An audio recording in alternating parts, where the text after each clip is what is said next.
ज्ञान प्राप्ति सदा ही समर्पण से होती है, ये हम सब जानते हैं। किंतु समर्पण का वास्तविक महत्व क्या है? क्या हमने कभी विचार किया? मनुष्य का मन सदा ही ज्ञान प्राप्ति में विभिन्न बाधाओं को उत्पन्न करता है।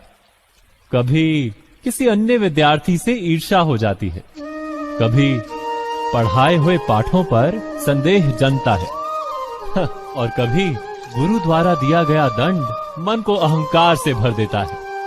नहीं, क्या ऐसा नहीं होता? न जाने कैसे कैसे विचार मन को भटकाते हैं और मन की इसी अयोग्य स्थिति के कारण हम ज्ञान प्राप्त नहीं कर पाते। मन की योग्य स्थिति केवल समर्पण से निर्मित होती है। समर्पण मनुष्य के अहंकार का नाश करता है, ईर्ष्या, महत्वाकांक्षा आदि भावनाओं को दूर कर हृदय को शांत करता है और मन को एकाग्र करता है। वास्तव में ईश्वर की सृष्टि में ना ज्ञान की मर्यादा है, ना ज्ञानियों की। गुरु दत्तात्रेय ने तो गाय और श्वान से भी ज्ञान प्राप्त कर लिया था। अर्थात विषय ब्रह्म ज्ञान का हो या जीवन के ज्ञान का या गुरुकुल में प्राप्त होने वाले ज्ञान का, उसकी प्राप्ति के लिए गुरु से अधिक महत्व है उस गुरु के प्रति हमारा समर्पण। क्या ये सत्य नहीं? स्वयं विचार कीजिए। एक ही गुरु के पास शिक्षा प्राप्त करने वाले सारे शिष्य एक समान विद्या प्राप्त नहीं कर पाते। सारे शिष्य गुरु की बातें सुनते हुए अवश्य दिखाई देते हैं, उनकी पूजा करते हुए दिखाई देते हैं, किंतु एक समान विद्या प्राप्त नहीं कर पाते।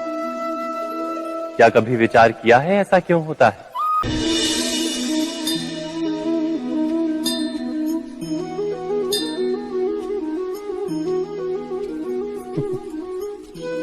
जब जब मनुष्य के सामने कोई विकट स्थिति आती है तो मनुष्य ईश्वर से प्रार्थना करता है, ईश्वर के समक्ष याचना करता है कि वो स्थिति से उभरे। किंतु इस प्रार्थना का वास्तविक रूप क्या है? क्या ये हमने कभी विचार किया है? प्रार्थना का अर्थ है अपनी सारी आशंकाएं, सारी चिंताएं, सारे संकल्प विकल्प, अपनी सारी योजनाएं ईश्वर के चरणों पर रख देना। अर्थात अपने कर्म का फल क्या होगा इसकी चिंता ना करके धर्म के अनुरूप कर्म करना। ईश्वर की योजना को अपनी नियति मानना, यही प्रार्थना है ना? किंतु ईश्वर की योजना को समझ पाना क्या संभव है? वो योजना तो हमारे कार्यों के परिणाम के रूप में प्रकट होती है सदा ही, किंतु यदि कोई कर्मों का ही त्याग कर दे, क्या वो प्रार्थना है? वास्तव में कर्म ही जीवन और फल के प्रति मोह ना रखना ही सच्ची प्रार्थना। जो प्रार्थना कर्म में बाधा बन जाए, मनुष्य को कार्य ही ना करने दे, वो प्रार्थना है या पराजय? स्वयं विचार कीजिए। सत्य तो ये है कि विद्या प्राप्त ना कर पाने वाले शिष्य समर्पण का दिखावा तो करते हैं, किंतु समर्पण का वास्तविक अर्थ नहीं समझ पाते। गुरु के चरणों में फूल चढ़ाने से अथवा गुरु का आदेश मानने मात्र से क्या समर्पण सिद्ध होता है? नहीं।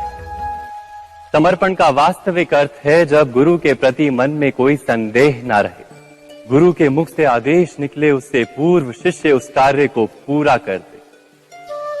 गुरु के विचारों के साथ शिष्य के विचार एक हो जाए।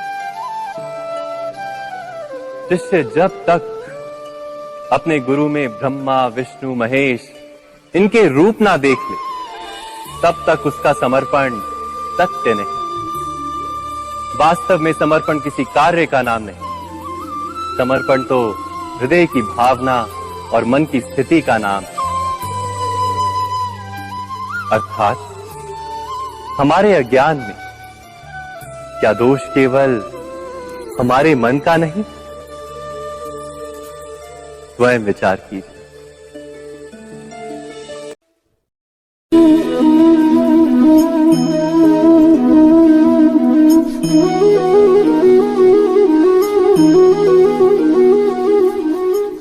संतानों के भविष्य को सुख से भरने का प्रयत्न करना, यही हर माता पिता का प्रथम कर्तव्य होता है, जिन्हें आप इस संसार में लाए और जिनके कर्मों से ये जगत आपका भी परिचय पाएगा भविष्य में।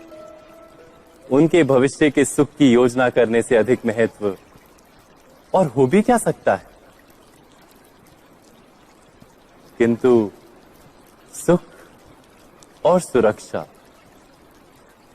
क्या ये मनुष्य के कर्मों से प्राप्त नहीं होते?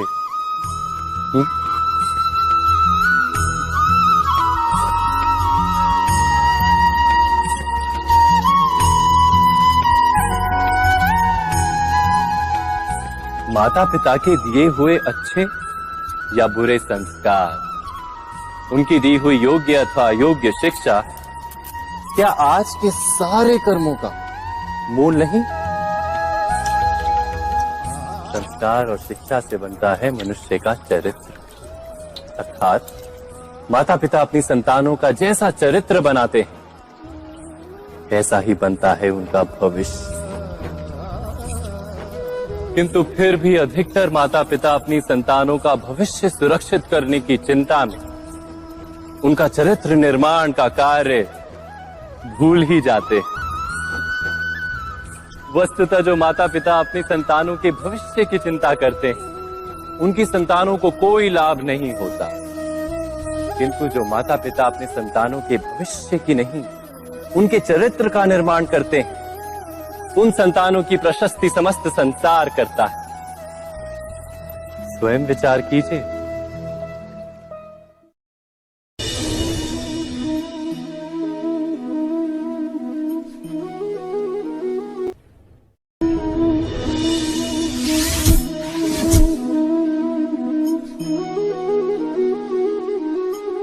श्रेष्ठता का क्या अर्थ है?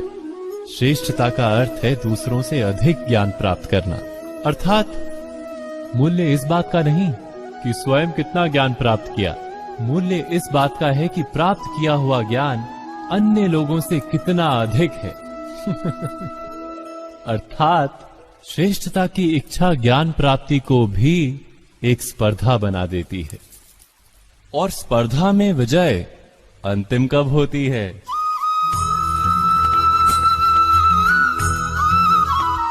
कुछ समय के लिए तो श्रेष्ठ बना जा सकता है, किंतु सदा के लिए कोई श्रेष्ठ नहीं रह पाता। फिर वही असंतोष, पीड़ा और संघर्ष जन्म लेता है। किंतु श्रेष्ठ बनने के बदले यदि उत्तम बनने का प्रयत्न करें तो क्या होगा? उत्तम का अर्थ है कि जितना प्राप्त करने योग्य है वो सब प्राप्त करना, किसी से अधिक पाने की इच्छा से नहीं, मात्र आत्मा की तृप्ति हेतु कुछ प्राप्त करना। उत्तम के मार्ग पर किसी अन्य से स्पर्धा नहीं होती, स्वयं अपने आप से स्पर्धा होती है। अर्थात उत्तम बनने का प्रयत्न करने वाले को देर अबेर सारा ज्ञान प्राप्त हो जाता है, बिना प्रयत्न के ही वो श्रेष्ठ बन जाता है। किंतु जो श्रेष्ठ बनने का प्रयत्न करता है वो श्रेष्ठ बने या ना बने, उत्तम कभी नहीं बन पाता।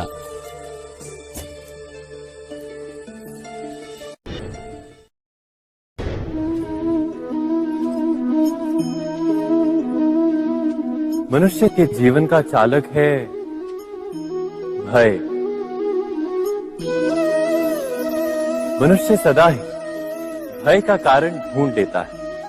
जीवन में जिन मार्गों का हम चुनाव करते हैं, वो चुनाव भी हम भय के कारण ही लेते हैं। किंतु क्या ये भय वास्तविक होता है? विचार कीजिए।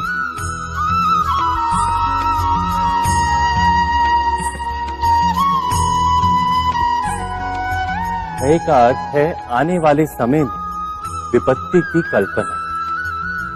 किंतु समय का स्वामी कौन? ना तो हम समय के स्वामी हैं, ना हमारे शत्रु या प्रतिस्पर्धी। समय तो ईश्वर के अधीन चलता है। तो क्या यदि कोई आपको हानि पहुंचाने के लिए केवल योजना बनाता है, वो वास्तव में आपको हानि पहुंचा सकता है? नहीं, किंतु भय से भरा हुआ हृदय हमें अधिक हानि पहुंचाता है। क्या ये सत्य नहीं?